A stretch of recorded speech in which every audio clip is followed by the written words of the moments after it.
তো বন্ধুরা নমস্কার। ফেসবুক, ইউটিউব, ইনস্টাগ্রাম সবকিছুই দেখলাম।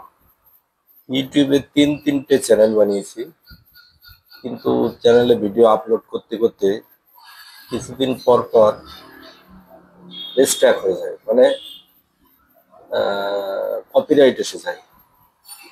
তো কোন কপিরাইটে কি সমস্যা এগুলো এখনো ভালো করে বুঝি না। তো কবে যে বুঝবো এটাও জানি না, তবে চেষ্টা করছি যাতে ইউটিউব ভিডিও আপলোড করে সাফল্য পাওয়া যায়। আপনারা সাহায্য করবেন, পয়সা করে দিতে বলছি না, লাইক কমেন্ট এটুকুই। সোশ্যাল মিডিয়ায় যারা থাকে এই লাইক কমেন্ট এগুলোই চায়।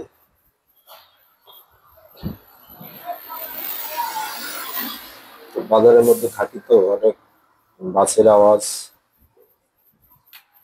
ভালো শোনা যায় না। এই ভিডিও করতে করতে এর মধ্যে আওয়াজ চলে আসে। আপনারা যদি ইউটিউব চ্যানেল খোলেন, তাহলে সাফল্য পাওয়ার জন্য যেসব ক্রাইটেরিয়া আছে সেগুলো যদি মেনে চলেন, অবশ্যই আপনারা সাফল্য হবেন একদিন না একদিন। সাফল্য পেতে গেলে মানে প্রচুর পরিশ্রম করতে হবে, এমনিতেই কিন্তু হবে না। পরিশ্রম করলে তবেই সাফল্য পাবে।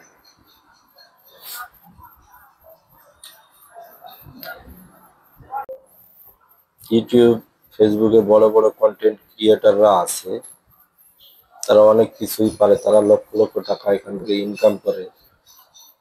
আমারও স্বপ্ন ছিল যে ইউটিউব চ্যানেল থেকে ইনকাম করব, আমি চেষ্টা করছি, কিন্তু বন্ধুরা কপিরাইট এসে যাচ্ছে। নিজের কন্টেন্ট আপলোড করতে গেলেও দেখছি কপিরাইট ইস্যু এসে যাচ্ছে।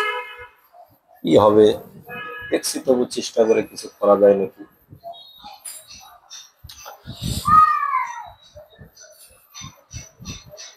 ভিডিও বানানোর সময় নেই, কিন্তু তারপরেও যদি দেখতাম না চ্যানেলে ভালো ভিউজ হয়, চ্যানেল থেকে ফলোয়ার কিংবা ভিউ এগুলো হলে তবু আগ্রহ জাগে যে যেটুক সময় ফাঁকা পাই একটা করে ভিডিও আপলোড করব।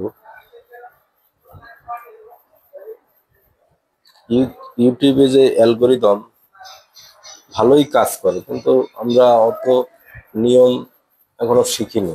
আস্তে আস্তে শিখে যাব, চেষ্টা করছি।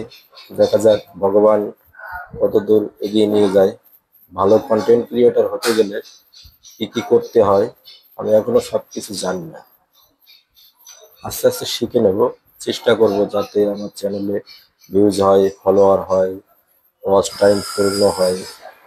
একটা চ্যানেলে অনেকটা এগিয়েছিলাম, 2000 ঘন্টা ওয়াচ টাইম হয়ে গিয়েছিল, এই চ্যানেলটা ডেথ হয়ে গেল। ডেথ চ্যানেল কি ঠিক হবে তাও জানি না। দেখি যদি ডেথ চ্যানেল আবার ফিরে পাওয়া যায়, আবার যদি ভিউজ আসে, তাহলে চেষ্টা করবো ওই চ্যানেলটাতে আমার বেশি ভিউজ হতো না, 30,000, 35,000, 24,000, 25,000, 10,000, 9,000, 1,000 এরকম ধরনের ভিউ হতো। ধন্যবাদ।